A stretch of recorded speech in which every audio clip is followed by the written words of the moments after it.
It was Nathan's birthday party. He showed up last, walking in with his childhood friend Emma by his side.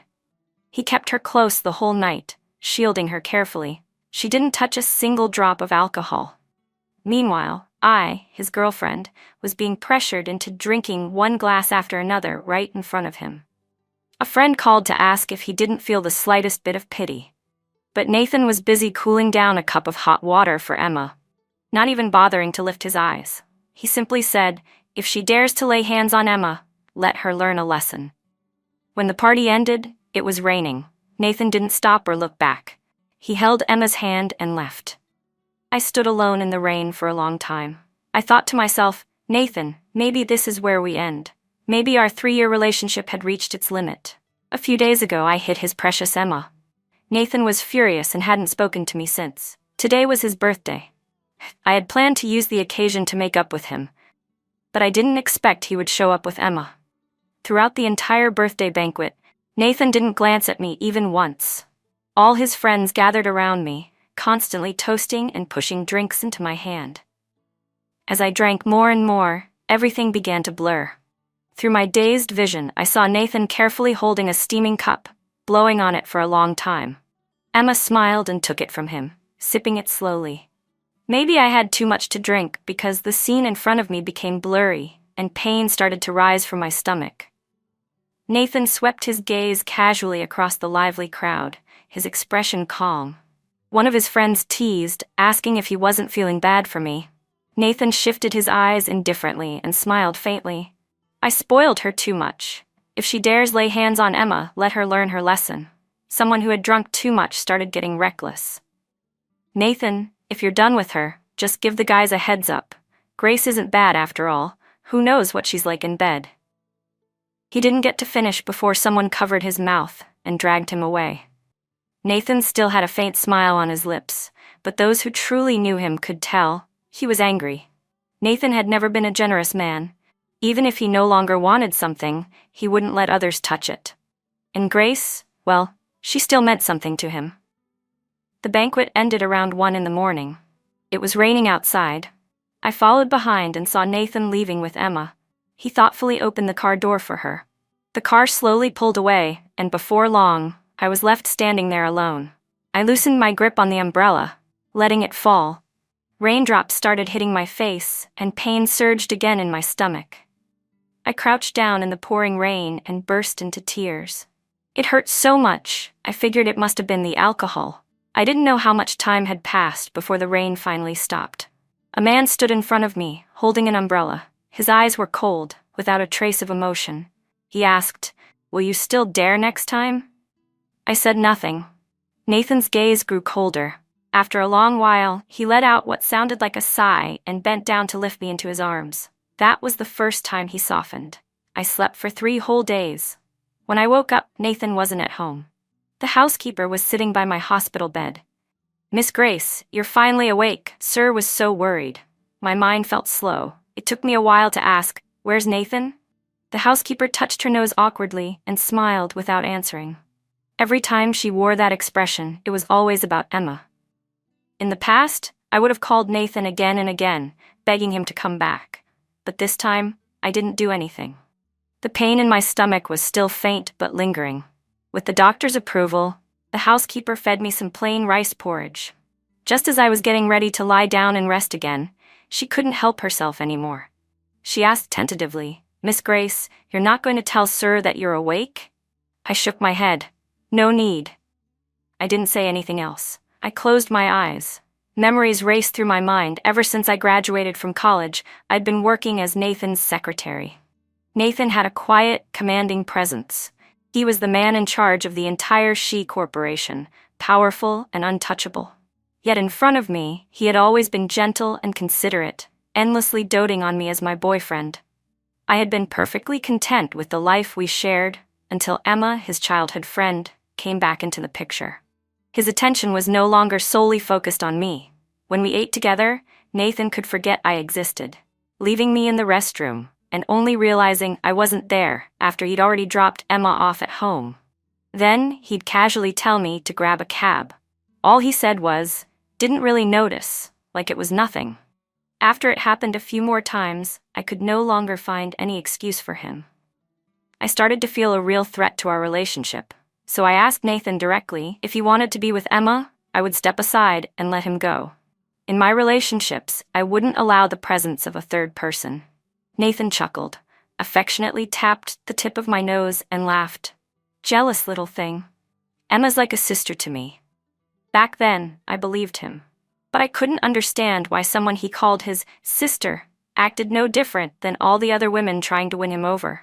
So when I saw Emma curled up in his arms, letting another man rub her stomach without resisting, I couldn't hold back. I slapped her across the face. Nathan chose to protect his little childhood sweetheart. From that day on, a crack began forming in my heart. I think Nathan had been called back by the housekeeper. I overheard voices coming from the hallway, arguing, mostly. Didn't the doctor say she wouldn't wake up until tonight? Why's she up so early? A sweet, feminine voice chimed in. Don't be mad, Nathan. I'm sure Grace wouldn't mind. Nathan rubbed his forehead, clearly tired, but his tone still held a hint of indulgence. You don't understand. She's got a temper. Still doesn't know how to fight with me the right way. Emma's smile froze for a second, but she quickly composed herself again. The voices woke me up. I cleared my throat. Nathan came in almost immediately. He knelt by my bed and gently stroked my forehead. His voice was filled with concern. Sweetheart, does anything still hurt? He never called me that in front of others. I knew this was his version of an apology. Emma's face turned even paler. Jealousy flashed unmistakably in her eyes. I turned my head away, avoiding Nathan's gaze. I want to be discharged, I said. Though the doctor had recommended I stay a few more days, Nathan respected my wishes and arranged for me to leave the hospital. He even called the family physician to be on 24-hour standby. Everything was taken care of, but we barely spoke a word. He stayed silent in the room with me. Then finally he softened and said, I'm sorry, I was out of line this time. I promise it won't happen again. But it was already too late. On that rainy night, I had already made up my mind. Nathan, we're done. His eyes were dark and unreadable. He chuckled, almost mockingly. This is the first time you've used a breakup to threaten me. You must really be angry. The smile on his lips slowly faded. His next words were quiet but sharp. Once or twice, I can coax you. But if you keep playing these little tantrums, I don't have that much patience. I knew someone like Nathan, always high and mighty, rarely lowered himself for anyone. Yet for me, he had. I should have taken that chance to step down and make peace, but I didn't want to anymore. I still remembered how dark that night had been, how cold the rain felt, cold enough to freeze what little love I had left for him. I didn't want to spend every day chasing after his back, nor did I want to keep guessing about his relationship with Emma. I told myself, Nathan, we're really done this time. Before I could say it out loud, Nathan turned and left without a word. After resting for a few days, I returned to the office. Along the way, everyone secretly glanced at me, whispering behind my back. It wasn't until I arrived that I found out Emma had become Nathan's new secretary.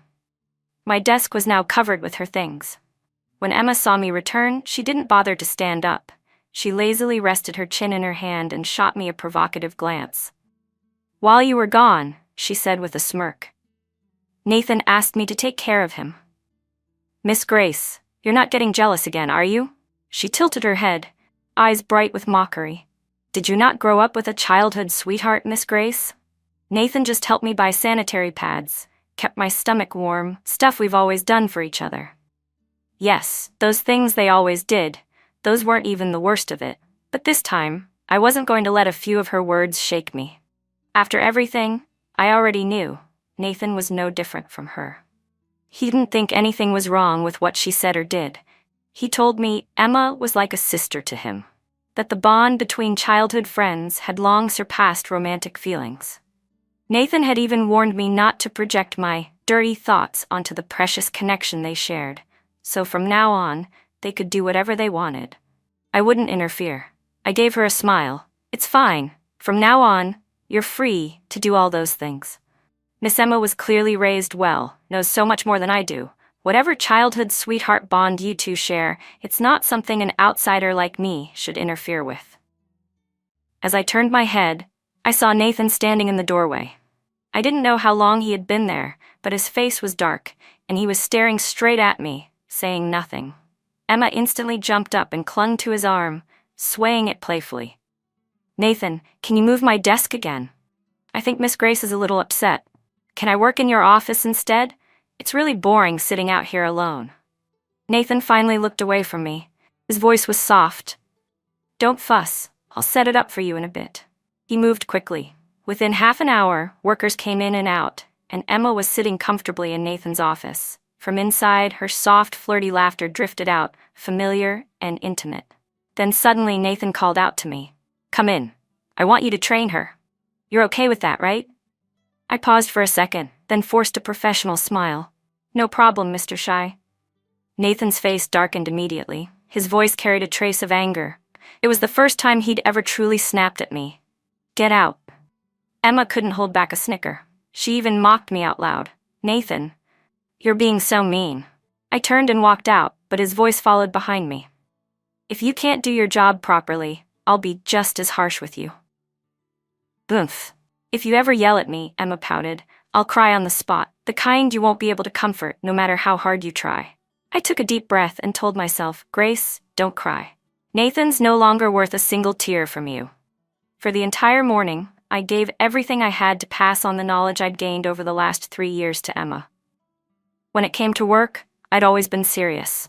Of course, I knew Emma wasn't really trying to learn. She wasn't here to be Nathan's secretary. But so what? I did my job. Whether she learned anything or not, this was just a handover. Finally, lunchtime came. Emma skipped happily into Nathan's office, spinning his chair around playfully, clearly trying to charm him into something. Nathan, visibly annoyed, put down his files and stood up. Emma rose on tiptoe and gave him a kiss on the cheek, like some kind of reward. He was used to it. It was their exclusive form of interaction as childhood sweethearts. I had seen it more than once. I used to feel bitter whenever I saw it. I used to fight with Nathan because of it. But now all I felt was a deep, unshakable disgust. When I looked up again, Nathan was standing in front of me. His tone was commanding. "Let's eat." My stomach still hadn't fully recovered. I couldn't handle anything spicy. Emma had been speaking loudly earlier. I already knew they were planning to have Sekwan food. She loved spicy dishes. And Nathan? He would never make his precious Emma settle for my needs. Sure enough, she frowned ever so slightly. That was when he made a decision. "Then I'll have Auntie make something and send it over to you," he said. I stayed cold the whole time. Nathan looked at me for a moment, but Emma pulled him away again. I didn't let Auntie bring me lunch. Instead, I found a small porridge shop nearby. It was busy at lunchtime, and I'd arrived late. There were no open seats left. Just then I saw Nathan's driver, Eric, waving at me from a corner. I squeezed in and sat with him to eat. Because of Nathan, I'd grown pretty familiar with Eric. I'd heard he'd gone on a blind date recently, so I asked him a few questions about it. Eric blushed and lowered his head, which made me laugh. A 20-something guy still so shy, it was honestly kind of sweet. That moment was seen by Nathan, who had returned to grab his phone. He suddenly shoved the door open and stormed in. Without a word, he yanked me up from my seat, his eyes burning with fury. "Grace," he growled. "You won't eat with me, but you come here to flirt with other men? You've been with me this long. Don't tell me you've lowered your standards to eat this garbage." His words didn't just insult me, they humiliated Eric too. The same boy who had been blushing just a second ago now looked like he wanted to disappear under the table. I pointed at his so-called childhood sweetheart behind him, blocking his view. "So what, Nathan? Eating lunch with someone in public counts as flirting. Then what about you and her? Cheek to cheek, hand in hand, going off to eat alone together? What do you call that? Since you seem to know everything, why don't you explain it?" Nathan let out a cold laugh, clearly pushed past his limit. Right then and there, he fired Eric. Just like that. Then he turned that icy stare toward me. "Grace," he said, "this is your last chance. Apologize. Now." But I just burst out laughing. I doubled over, the tears almost falling from how hard I laughed. Not from humor, but disbelief. Every time, it was the same. No matter who was right or wrong, as long as Nathan was angry, it always came down to me having to apologize. At that moment, I realized just how unequal this 3-year relationship had been. When I finally caught my breath, I looked up and sneered. Nathan, I really don't know what I ever saw in a self-absorbed bastard like you. I'm done. I'm not putting up with your crap anymore. Get lost. I shoved him hard and pulled Eric out the door with me. Outside, I felt a pang of guilt. I'm sorry I dragged you into this, I said. Eric looked visibly deflated, but still tried to comfort me. It's all right. There are plenty of jobs out there. I'm young, I'll find something. But I knew the truth. He'd just had a successful blind date a few days ago. And now, without a job, it'd be tough for a guy from out of town to find something as easy and well-paying as this one. I watched him fiddle nervously with his fingers. After a long pause, I made a call. The other end picked up quickly, and a cheerful, excited voice rang out. Sis, you finally called me. Half an hour later, a guy in flashy clothes came running toward me. As soon as he saw me, he threw his arms around me in a big hug. Sis, it's been over a year since we talked. How could you be so heartless? I gave him a punch on the shoulder and told him why I'd called. Gu-yun glanced at Eric, looked him over, and instantly agreed to hire him as a driver. Same salary, same conditions. After Eric left, Gu-yun sobered up a little and asked, You really not planning to go home? It's been 3 years. You still mad at Dad? I stayed silent for a while, then shook my head. No, I'm not mad. I just don't have the face to go back. Dad had been right all along. Nathan was never the right man for me. Back then, I was so in love with Nathan I couldn't see clearly. I rebelled against my family for him, ran away from home, hid my identity, 3 years of separation, all for him. Now, how could I possibly go back? Sis, Dad already said he's fine with you being with Nathan. He just can't bring himself to say it out loud. You gotta give him a way to step down. He always gives in to you.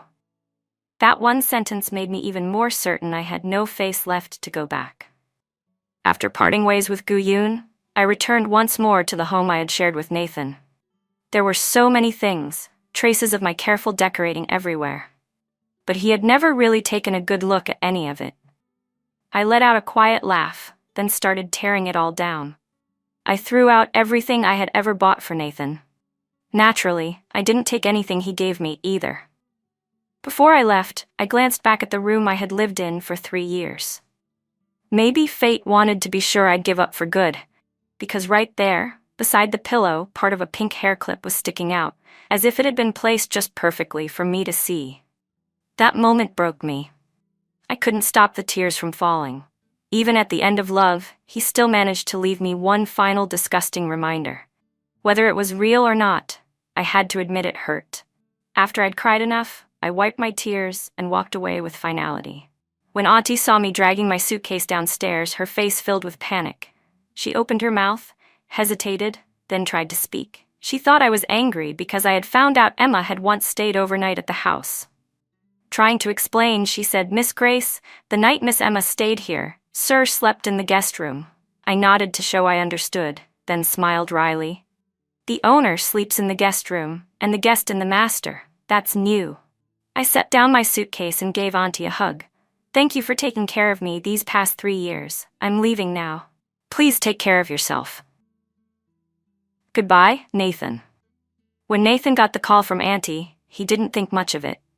They were both angry. He wasn't in the mood to calm her down.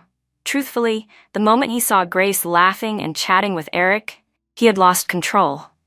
Lately, because of Emma, Grace had been growing colder and colder toward him. Even though he'd explained over and over again that Emma was like a sister to him, Grace just wouldn't accept it. So he wanted to teach her a lesson.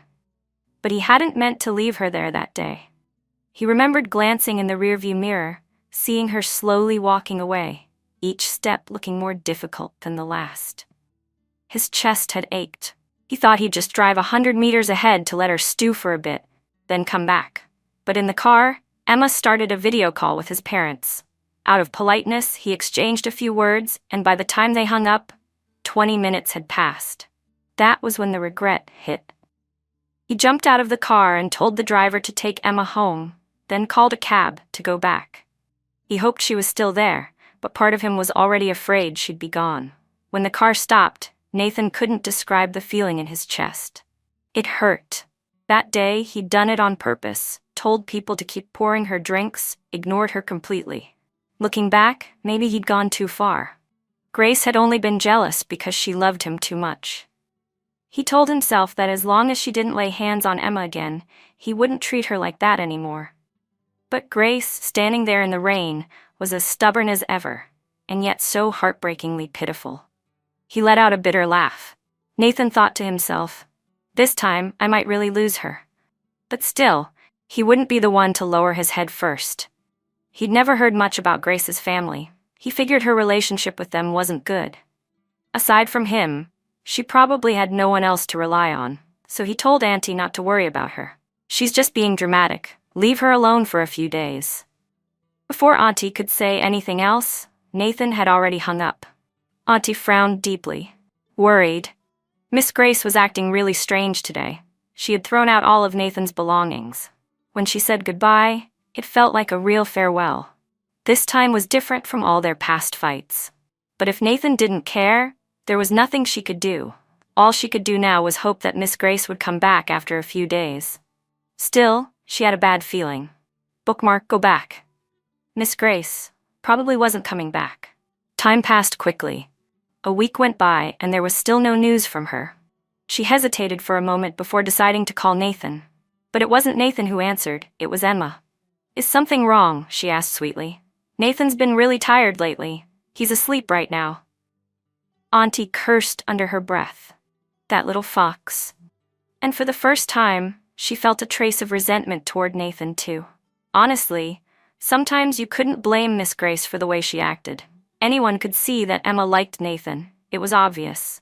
But Nathan acted as if he was blind to it, constantly insisting there was nothing but pure friendship between them.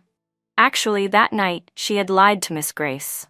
When Grace was hospitalized, she had personally seen Nathan walk out of the master bedroom around 1 in the morning. She felt like Grace deserved better. So even though the words were on the tip of her tongue, she said nothing. Nathan had only rested on the couch for 10 minutes before he woke up. When he opened his eyes, he saw Emma holding his phone, speaking to someone. As soon as Emma noticed him looking, her eyes lit up with a thought. "Auntie called just now," she said casually. "She said Miss Grace is back." "Nathan, aren't you going to go and make it up to her?" The tension Nathan had been holding on to these past few days suddenly loosened. His lips curled into a faint smile, his mind already calculating. Let her cool off a bit longer. That'll teach her not to flirt with other men next time. Emma jumped on the opportunity. Her slender fingers gently pressed at his temple as she began to massage him. As she leaned in closer, she said in a soft voice, "Your girlfriend really is too petty. She gets jealous over everything. Why don't you just break up with her? There are so many women who like you, you could find someone better in no time." Nathan, apparently enjoying the massage, relaxed his brows and closed his eyes. He didn't even realize how intimate their position had become. But as soon as she said that last sentence, his eyes snapped open, his entire aura shifting in an instant. He turned sharply to Emma, his gaze cold enough to freeze. "Don't let me hear you say something like that again." 3 years ago, my family had already arranged a job and a marriage partner for me. But I didn't want to be tied down right after graduating. So I hid everything, applied on my own, and became Nathan's secretary. Later, we got together. I thought we were a perfect match, similar family backgrounds, education, status. I thought my parents wouldn't object. But their reaction was fierce. They demanded I break up with him. My father said Nathan wasn't the kind of man I could rely on for life. He'd worked with him before, and said Nathan was cold and calculating, someone who only cared about profit. Earning his genuine feelings would be nearly impossible. I didn't believe it. I left home for Nathan. I didn't go back for 3 years. I carried all that anger inside me, determined to prove they were wrong, that my choice had been right, and it was them who had misjudged everything. That's why, when Emma came along and disrupted things, I reacted so strongly. It wasn't just jealousy, it was all the hidden sacrifices I had made that no one knew about. Gu Yun's voice interrupted my thoughts. "Sis, go inside." But my feet felt like they were made of lead. I couldn't take a single step forward. Just then, the door opened. My parents appeared in the doorway. My mom rushed forward, tears already streaming down her face. "Xingyi, you're finally back. Come inside quickly." I still didn't move. My lips trembled. I was just about to speak when my dad beat me to it. You stubborn girl, he grumbled. All that over a few words? You really didn't come home for 3 whole years? I never said you couldn't be with that Nathan kid. If you think he's good enough, fine. Have him come by in a few days, we'll meet him properly and get your marriage arranged. Gu-yoon started coughing like crazy from the side, trying to signal him to stop. But Dad didn't get it. After a long pause, his eyes widened and he slapped his thigh. Wait, don't tell me you two already got married? He sighed. I knew it. That Nathan boy, he's no good, slick talker, just like his father. Always one step ahead. He turned to Mom. Remember back when his dad and I were both chasing after you? Always trying to one-up me. Mom blushed and gave him a side-eye. What are you talking about in front of the kids? Gu-yoon laughed so hard he squatted on the floor, clutching his stomach. I couldn't help but laugh along with him. After the laughter faded, I said slowly, Nathan and I broke up. That day, my dad was genuinely happy, and felt so happy that he brought out a bottle of wine he'd been saving for years. The 3 of us sat down together and finished the whole thing as a family. While we chatted, they asked me what I planned to do next. Their questions were clearly hinting they wanted me to return to the family business. Gu-yoon chimed in. Sis, there's an auction coming up in a few days. Come with me, okay? It'll be a good chance for people to finally see who you are. When I was little, my parents were always busy with work, and I was weak in health. So I lived with my grandparents, both traditional Chinese medicine practitioners, until I was 10. After I returned home, I didn't socialize much. Most people in the circle didn't know me, and I barely knew them. I thought about it. Since I'd be doing business eventually, I'd have to start interacting with these people sooner or later. So I agreed. The day of the auction, I arrived with Gu-yoon. He, famously known outside as Young Master Gu, opened the car door for me with exaggerated courtesy and followed behind me like a loyal assistant, carrying my bag. His antics quickly drew attention. Just as Gu-yoon was about to introduce me to the others, Emma showed up with a group of her girlfriends. Her voice was soft and fake-friendly as she acted like we were close. Miss Grace, don't you have a boyfriend? What's going on with you and Young Master Gu? Then she let out an exaggerated, dramatic "oh," as if something had clicked. Oops, did I say something I shouldn't have? Her friends instantly chimed in, tagging onto her act. Come on, Miss Grace has already landed Gu-yoon. What would she need a boyfriend for? Young Master Gu, you'd better be careful. Don't let her scam you. Gu-yoon was never one to tolerate insults. He immediately stepped in front of me protectively and snapped. Which mutts are barking here? So damn annoying. Then he turned straight to Emma. Didn't your family go broke? How do you still afford to come to places like this? Whose money are you spending, huh? Don't tell me it's your darling Nathan's. Emma held her ground. I have my own money. I'm not like some shameless woman who spends a man's money. The final item of the auction was a rare blue diamond necklace. Very expensive. Gu-yoon had already set his sights on it and leaned in to whisper. You like it? I think you'd look stunning in it. I used to love collecting diamond necklaces. But ever since I started dating Nathan, I'd rarely worn any. Now, I felt free to follow my own desires. I nodded. Gu-yoon got the message and immediately prepared to bid. But Emma deliberately made things difficult and jumped in to compete. Neither of them would back down, and soon the price had already far exceeded the necklace's actual value. I gently tugged on Gu-yoon's sleeve and gave him a look. He got it right away. Right after Emma shouted another bid, Gu-yoon suddenly gave up. Emma had only been trying to ruin the moment for me. She never intended to actually win the item. She didn't have the money. In the end, she had no choice but to charge it to the supplementary credit card Nathan had given her. It became a running joke in the social circle. That night, one of Gu-yoon's friends organized a small gathering to introduce me formally to everyone. But none of us expected Nathan to show up, with Emma on his arm. When they walked in, Emma's smugness was impossible to miss. It was obvious she had dragged Nathan there on purpose.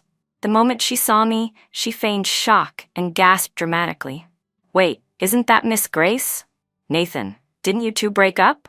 How did she end up with Gu-yoon? Nathan had his hands in his pockets, his whole demeanor cold and distant, but I stood up calmly, unbothered. Nathan and I have broken up. We already met once since then. Miss Emma, why are you still acting so surprised? Didn't you already know? I looked her straight in the eye. If we hadn't broken up, how else could you be with your precious Nathan? Emma's eyes went red instantly. She ducked behind Nathan and started playing the victim. There's nothing between me and Nathan, she sniffled. You're the one who moved on first. She still wanted to push the blame onto me? Emma stepped out from behind Nathan, slowly closing the distance between us without saying a word. You've been with him these days, haven't you? She asked. I met her gaze and answered calmly. Yes. So what? What's it to you? Seeing the expression on Nathan's face crack little by little gave me a strange, sharp sense of satisfaction. He clenched his jaw, forcing out a cold, good, good, very good, before suddenly swinging a punch at Gu-Yun. Caught completely off guard, Gu-Yun didn't have time to dodge. Before Nathan could throw another punch, Gu-Yun quickly ducked behind me, wincing and crying out, Sis! Help me. Your little brother's about to get his face smashed. Nathan froze for a second, confused. His raised fist hovered midair. Someone quickly stepped in to explain. Mr. Shea, this is Miss Grace's younger brother. For once, panic actually flickered across Nathan's face. His expression shifted, and his lips curled ever so slightly, trying to hide it. The very next day, Nathan showed up at our house with gifts. My father didn't let him inside. I went out to the doorway and exchanged only a few brief words with him. Nathan, I said, we've already broken up. Can't we just end this on a decent note? Nathan looked completely unfazed. He clearly thought I had only said those things out of anger and didn't mean them. If it was my fault, then I'm sorry, all right? Don't be mad anymore, okay? Do you not understand plain English? I snapped. I've broken up with you. Don't come bothering me again. He looked at me with a gentle expression. Then don't be mad anymore, okay? Since you're the Gu family's daughter, let's get married. I drew in a long breath. So if I weren't the daughter of the Gu family, you wouldn't be marrying me, would you? Nathan, the last 3 years between us, was that all just a game to you? He didn't think there was anything wrong with that. He didn't even deny it. That was the moment I truly felt pathetic. From beginning to end, I was the only one who had put my heart into this relationship. After that day, Nathan started showing up at our house every day. He began to panic. He started lowering himself. He started caring about how I felt. But it was already too late. My dad and Gu-Yun even placed a bet to see how many days Nathan could hold out. Just when they were starting to soften a little, the internet exploded with news that Nathan and Emma were getting married. There were photos. They had come out of a hotel room together. The timestamp? Yesterday. While he was pretending to be full of deep emotion in front of me, he was still entering and leaving hotels with his precious childhood sweetheart. What a joke. My dad was so furious he wanted to beat the crap out of Nathan on the spot. Gu-Yun got there first and returned the punch Nathan had landed on him. After that, Nathan vanished completely, because now he was tangled up in the mess created by the very girl he called his little sister. To be more accurate, he'd been set up. That day, once Emma found out about my identity, she panicked. She really was Nathan's perfect match. Even her manipulations matched his. Back when I was just Nathan's secretary, she knew he was only playing around with me, that he'd never marry me. But now, things were different. Now, I was the Gu family's daughter. Nathan and I were a perfect match. If Emma didn't act fast, she'd never get another chance. So she laid a trap. She called Nathan to a hotel under some pretense, and somehow once he got there, he blacked out, completely unaware of what was happening. Photos were taken, and by morning, news of their supposed engagement was all over the internet. At that point, how could Nathan not realize he'd been played? He thought Emma was being forced into it by her parents, that they were using her as leverage to fix the Shen family's financial crisis. He told himself that if Emma came clean, maybe, for the sake of their old friendship, he'd still consider helping the Shen family. But what he didn't expect was that Emma actually wanted to marry him. And in that moment, the version of Emma standing before him looked nothing like the Emma he thought he knew. Nathan, Emma said softly, can't you really tell that I've always liked you? We grew up together. We're the ones who are truly meant to be. She held her stomach and smiled sweetly. Who knows, maybe I'm already carrying your child. Aren't you happy? Nathan's pupils contracted. He took several steps back in shock. This time he finally believed it. The girl he had watched grow up, the one he always saw as his little sister, actually had feelings for him. Everything I had told him was true. Nathan had always been emotionally distant. Once someone broke his trust, he could cut ties without hesitation. Emma never understood that about him. Just like that, the bond he had once cherished as childhood friends was completely severed. He could have waited things out. He might have taken more time to decide. But the moment he realized Emma had set him up, he acted. Not only did he sever all ties, he dug up a mountain of evidence against Mr. Shen's illegal dealings and had him arrested. When Emma came to see him, Nathan didn't even glance at the girl he once spoiled so completely. This time, Emma truly regretted everything. She confessed to him that nothing had happened that night at the hotel, that it was all a lie.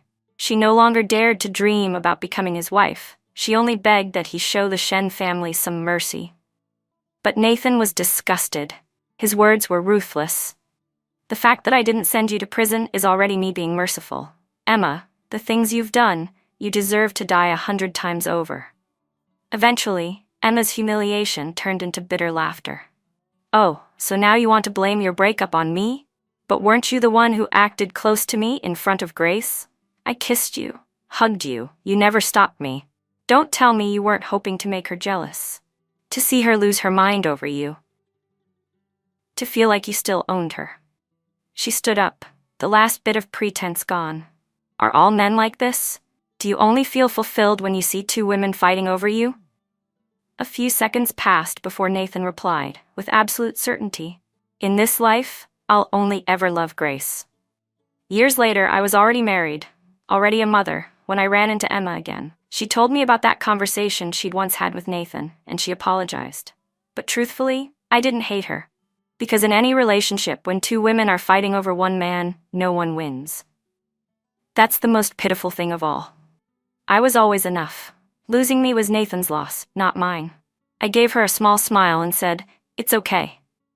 Emma asked, "Did Nathan ever come looking for you again?" He did. He held on for a long time.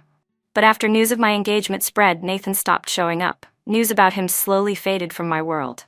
Only later did I find out that, during all that time he was begging to get back together, there were still women around him.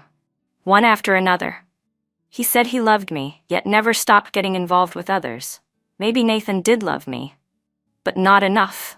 Once he found out I was the Gu family heiress, I became the most suitable candidate for a wife in his eyes. But if I had only ever been Grace, just his secretary, then no matter how much he loved me, I doubt he would have ever married me. So even if it wasn't Emma, there would have been someone else. I'm endlessly grateful that I had the strength to walk away when I did. Now, I have a husband who truly loves me, and a daughter who brings me joy every day. Nathan is nothing more than a memory, long gone from my life. I don't regret anything that happened, but I've let the past rest. I'll keep moving forward. And I'll keep loving myself. I'm truly happy now, so very happy. The end.